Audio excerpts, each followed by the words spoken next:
This is a video of the refrigerator in my trailer running and cold. So I'm going to open it up. And you can see, it's nice and clean. And inside here is an ice tray.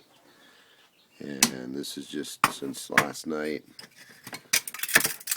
Made ice cubes. So you can see the ice in the tray. And then we'll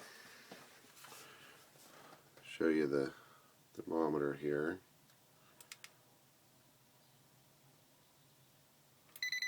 So -2 degrees. So nice and cold.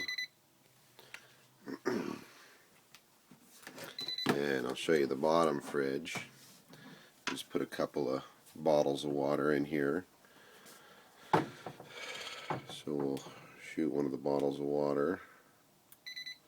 And we're at 29 degrees. 30 degrees. The side at 28.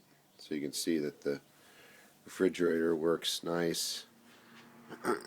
Everything's nice and clean.